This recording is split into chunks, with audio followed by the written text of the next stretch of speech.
Hello everyone, আসসালামু আলাইকুম। সবাই কেমন আছেন? আশা করছি সবাই ভালো আছেন। আমিও আল্লাহর অশেষ রহমতে অনেক ভালো আছি।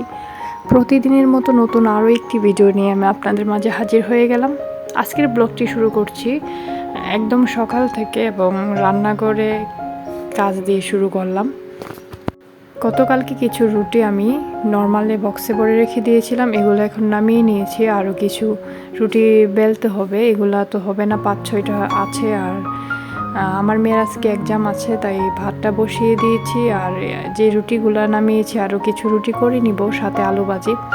আর দুপুরের রান্নাতে থাকছে আজকে আমার স্পেশাল এবং আমার খুব প্রিয় একটা শুটকির তরকারি রান্না করব। সবার আগে আমি রুটি দিয়ে খাওয়ার জন্য ভাজিটা করে নিচ্ছি।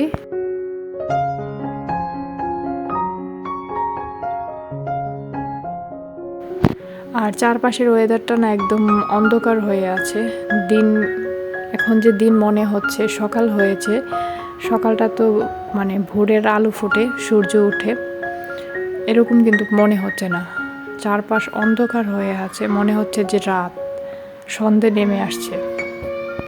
আমার মেয়ে আবার ঘুম থেকে উঠে গিয়েছিল সকাল একদম, উঠে জিজ্ঞেস করছিল, মা এখন কি রাত না সকাল? আমি বললাম, মা এখনো তো সকাল। ও বলতেছে, না মা, রাত হয়ে গেছে, আমি ঘুমিয়েছি, এখনো মনে হয় সকাল হয়নি। এই তো চারপাশ তো মা অনেক অন্ধকার লাগছে, এমন লাগছে কেন, বৃষ্টি আসবে নাকি? আসলে বাচ্চারা বলেন বড়রা বলেন সবাই কিন্তু আমরা বৃষ্টি অনেক ভালোবাসি। আমার কাছে তো বৃষ্টি অনেক ভালো লাগে, আমার মেয়ের কাছে তো মনে করেন একটা নতুন কিছু। তো ও বৃষ্টি হলে রেনকোট পরবে, ছাতা নিয়ে বাইরে যাবে, যেহেতু এটা একটা শহরের জায়গা, তো এখানে তো ছাতা নিয়ে বের হওয়ার মতো তেমন কোনো নেই। গ্রামে হলে তো আমরা গ্রামে যখন থাকতাম বা আমাদের শৈশবটা তো আমরা গ্রামে পার করেছি, এখানে ছাতা নিয়ে ওই বাড়িতে স্কুলে যাওয়া, দোকানে যাওয়া, খুব সুন্দরভাবে ওই দিনগুলো পার করে এসেছি। কিন্তু আমরা যারা শহরে বাস করি তাদের বাচ্চা কাচ্চা বা সবসময় তো বের হওয়া যায় না, ইচ্ছে করলে কিন্তু ছাতা নিয়ে বের হওয়া যায় না। তো কথা বলতে বলতে আমার কিন্তু কালো ভাজি হয়ে গিয়েছে। আজকের ভাজিটা একটু ডিফারেন্টভাবে করার চেষ্টা করেছি। এখন আমি শেষ পর্যায়ে আমি দিয়ে দিলাম ধনিয়া পাতা।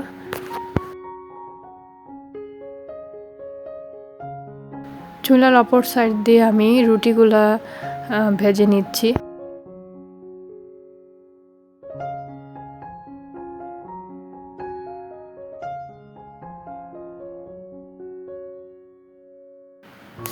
তারপরে এখানে আমি চা বসিয়ে দিচ্ছি, দুধ চা তৈরি করব।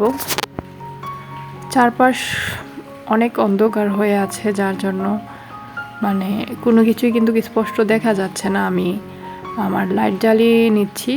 ঘরের কারেন্টও কিন্তু এই ওয়েদারে অনেক ডিস্টার্ব দেয়। নর্মালি গরমের দিন তো কারেন্টের ডিস্টার্ব বেড়ে যায়।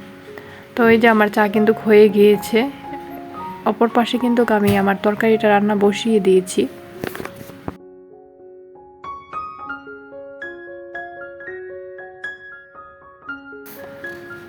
মাছের পরিমাণটা একটু বেশি দিয়েছি, শুটকি দিয়ে একদম ভেঙে তরকারিটা রান্না করব। জানি না কেমন লাগবে, তবে আমার মনে হচ্ছে ভালোই লাগবে।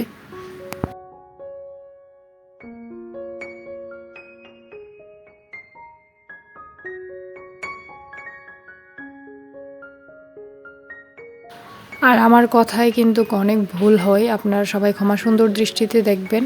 আর যারা যারা আমাকে সাপোর্ট করছেন, লাইক করছেন, কমেন্ট করছেন, তাদেরকে জানাই মনের অন্তস্থ থেকে অসংখ্য ধন্যবাদ।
এরপরে আমি অনেক কাজ করেছিলাম যেগুলো হয়তো আপনাদের সাথে শেয়ার করিনি। এখন কিন্তু বিকেলে হয়ে গিয়েছে। বিকেলে আমার হাজব্যান্ড অফিস থেকে আসার সময় বিস্কিট নিয়ে এসেছিল, আঙ্গুর নিয়ে এসেছিল, কেক নিয়ে এসেছিল। এগুলো আমি আপনাদের সামনে মানে বক্সে ভরে রেখে দিচ্ছি।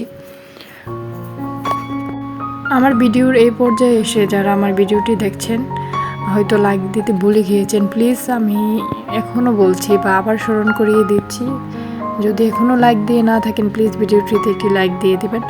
আপনাদের একটি লাইক, আপনাদের একটি কমেন্ট আমাকে পরবর্তী ভিডিও বানাতে উৎসাহিত করে, যা বলে বোঝানোর মতো না। যারা আমরা এই প্ল্যাটফর্মে আছি বা কষ্ট করে ভিডিও করে বাচ্চা নিয়ে সংসার সব কিছু সামলে আমরা তারা বুঝতে পারি যে একটা লাইক, একটা কমেন্ট আমাদের জন্য কতটা জরুরি।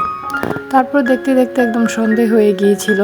আমার হাজব্যান্ড বাইরে থেকে মাখা করার জন্য যে চিড়ে ভাজা নিয়ে এসেছে, ঘরে মুড়ি ছিল, পেঁয়াজি, তারপরে চিকেন মানে চিকেন চপ টাইপের কিছু মুচমুচে আর কি, ছোটো ছোটো করে বেগুনি সব কিছু নিয়ে এসেছিলো। এগুলো আমি এখন মাখিয়ে নেব। তো দেখতে দেখতে কিন্তু ভিডিওর সব শেষ পর্যায়ে চলে এসেছি, আর ভিডিওটা আর লং করছি না। তো মুড়ি মাখা দিয়ে আজকে ভিডিওটা শেষ করলাম আর আপনাদের থেকে বিদায় নিয়ে নিচ্ছি। সবাই ভালো থাকবেন, সুস্থ থাকবেন। দেখা হবে নতুন কোনো দিন নতুন কোনো ভিডিও নিয়ে হাজির হব। আল্লাহ যদি হায়াতে বেঁচে থাকে সবাই আমার জন্য দোয়া করবেন, আমিও সবার জন্য দোয়া করি। সবাই ভালো থাকেন, সুস্থ থাকেন। আল্লাহ হাফেজ।